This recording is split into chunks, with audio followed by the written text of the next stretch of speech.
Hello, everyone, and welcome. We're happy to be back here today with William McKissock from Schooley Mitchell. William is an expense savings specialist. He's going to give us just a little bit more information about what he does at Schooley Mitchell in just a minute. But we are here with another exciting topic to talk about when it comes to making sure your P&L is maximized out in terms of expenses and making sure that you're flowing as much as you possibly can down to the P&L. Take a look at the channel that we have here. Make sure to like, comment, or share anything. We are certainly looking for your feedback all the time and certainly do want to hear from you in terms of what it is that you want to hear from us. So make sure that you take a look at that and that you do that. And certainly let William know anything that you need in relation to what he's doing at Schooley Mitchell.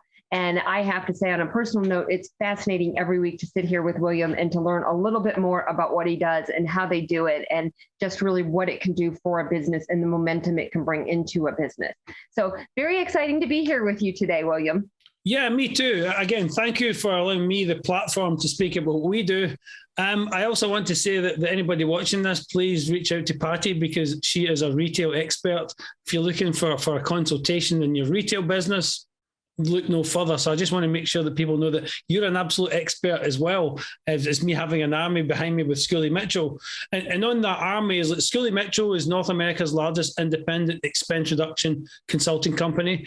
We've got over 120 people working at headquarters to support me as one of 220 franchise offices across the USA and Canada. So we can work with clients anywhere in the USA or Canada. That's me included.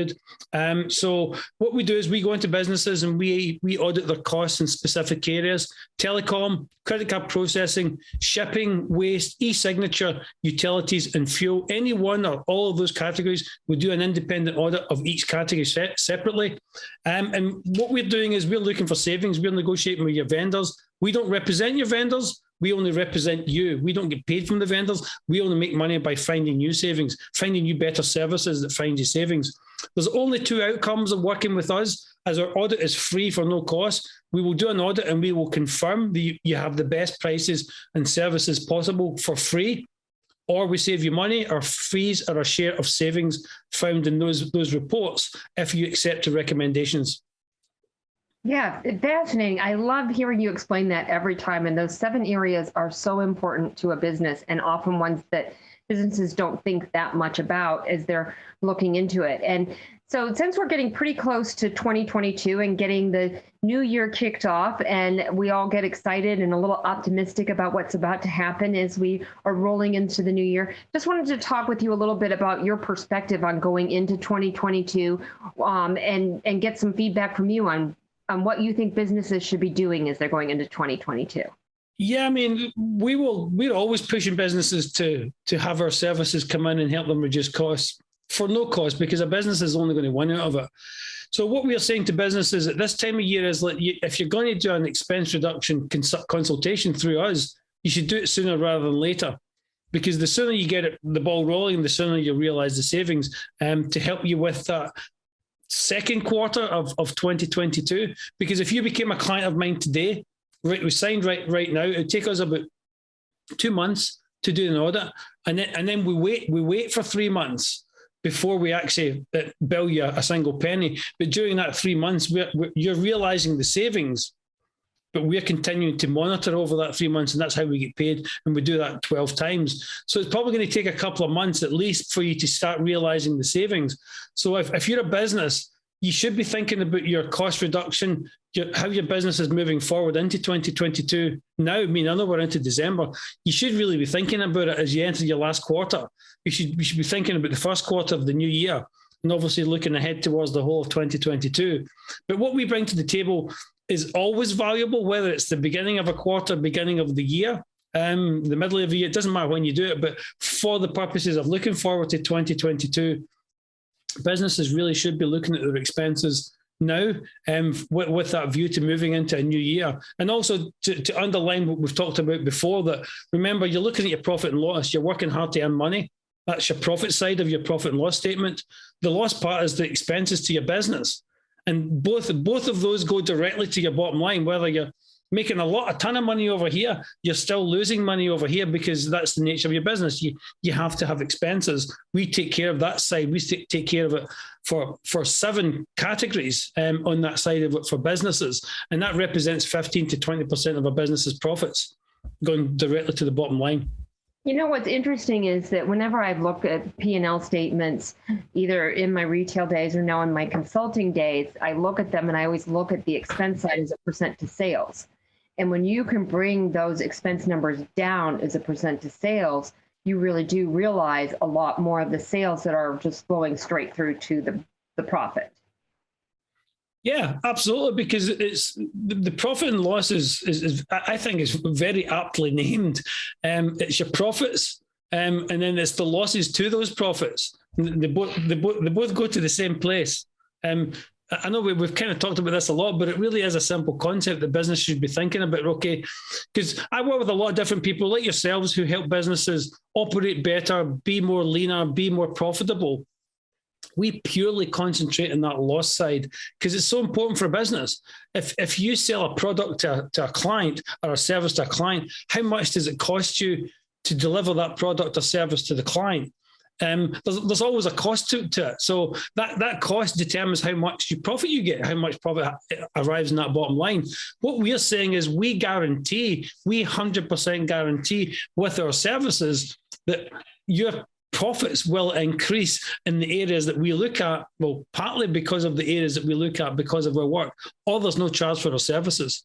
So it's a no-brainer. Businesses should always be looking at the loss side of the profit and loss statement. Interestingly, just want to add something that happened just this week. As I'm doing my marketing and LinkedIn, etc., somebody had come back to me and says, we don't want to talk to you because we're concentrating growth right now. So without being cheeky, I gave a slightly educational response to that. I was like, yeah, that's great. It's fantastic. You're concentrating your growth because you have to keep growing. But your growth will always be stemmed back a degree if you're not looking after your cost side of your business. So, and it's amazing how many businesses say that to me. No, we're not interested in what you're doing. We're only interested in increasing sales and growing and growing and growing. What's the point in that if you're not looking after the leak side, the loss side? There's actually no point in working so hard to grow a business and grow your profits if you can't take care of the other side of it, because you may as well be throwing money out the window. You know, and that's such a good point, because I do work with a lot, and over the years, a lot of retail organizations, and they'll look at it and they'll say, well, my cost of goods sold is $50. I'm going to retail it for $100. And then they think to themselves, okay, out of that 50, gosh, I'm going to make, you know, they're like already starting to think they're making $50 off everything they sell. And my response back to them is always, you know what, if you're walking away with $12 out of that $100 you just sold and bottom line profit, that's a pretty good margin. Yeah. And that's what a lot of people don't realize is all those nickel and dime costs that just add up. Yeah, and a lot of businesses will be, especially if you're manufacturing a widget, for example, they will be saying, okay, it costs me $1 to make that widget and I sell it for $10. But they're not including everything that's the cost of the business. They're only including the elements that goes to make the widget. The raw materials, yeah. Yeah, they might include like utilities, they might include that, but raw materials or whatever, and say, well, that's how much it cost me to make that profit. But the overall business, there's a small piece of every telecom bill you pay, every credit card processing bill you pay, that all equates to one small piece of that widget. So if you're able to make a widget for $1 and sell it for $10, if you could make it for 90 cents, because you're looking after other areas of your loss side of your profit and loss statement, you should be looking at everything. We can only look at so many because we're not experts everywhere.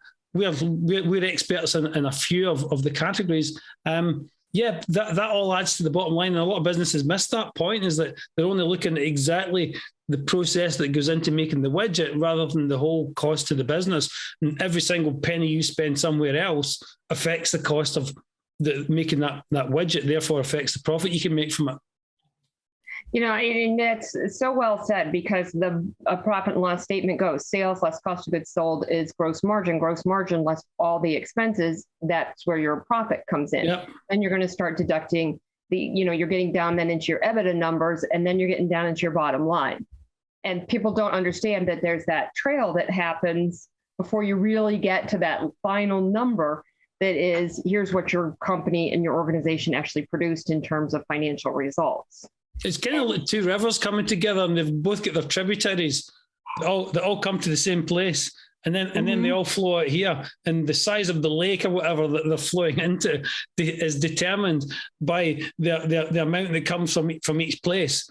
So, yeah. I mean, it really is. I know we keep harping on about this, but it's so important that businesses concentrate and put as much effort into the loss side of the profit and loss as they do for the profit side, because it's great. And I'm working with a couple of sales consultants right now. We're doing some clubhouse shows, etc. And they're on the sales side, and we talk about it like offense and defense. It's one of the ways I like to describe it, as like profit and loss. So the offense is sales, growth, marketing, whatever it takes to get those clients or those dollars in the door. That's offense. So you're going out there and you're attacking the world. The defense part of it is right, okay, I have to stop as much of that offensive money that I've just made from going out the door at the other side. And that's what we guarantee. In our work, we 100% guarantee it, that the business will have less of that offensive money going out in the defensive side. Yeah. Well said. So I think we've made our point here. Yes, I think we have made a point, yeah. But one of the things we do every time is we talk about a fun fact about you. And I know you have a particularly good one today to share. I don't know. I'm wondering if I should be sharing this with people. Yeah, the first time I ever flew on a plane, I'm from a working class family in Scotland, so we didn't have a lot of money growing up. So the first time I flew on a plane, I was 27. We took a bus from Glasgow to Manchester to get on that plane, and we flew from Manchester to Luxor, Egypt. So I was 27, bus, plane, Manchester. It was the first time I'd ever flown on a plane in my life. I remember how exciting it was, and it was actually on my birthday as well. Oh, that is exciting. Because they brought me champagne. I remember they brought me champagne, and the flight, I don't even think the company exists anymore. It was called Air 2000. And I've got a little model of the plane, a little plastic model, one of those toys they sell you. I bought one because it was the first time I flew. And I remember they brought me champagne. So my first flight, and it was my birthday. Very nice. What a nice birthday present for you. So I just want to thank everybody for tuning in. And if you haven't had a chance to, go take a look at the YouTube channel and certainly go back and watch some of the other videos where William is talking about cost, expense, and reduction, as well as the other videos that he makes with a variety of business owners. He does a really amazing series with business owners in learning more about what these business owners do in the area, and certainly the wonderful services and products that they provide to all of us here. As you're there, just please make sure that you like the channel, and also make sure that you comment. We love hearing from you, and we love getting your feedback on those various things. And we look forward certainly to more to come. And before I throw it over, I certainly want to wish everybody a very happy holiday season. And let's just go straight to Tanya for some traffic.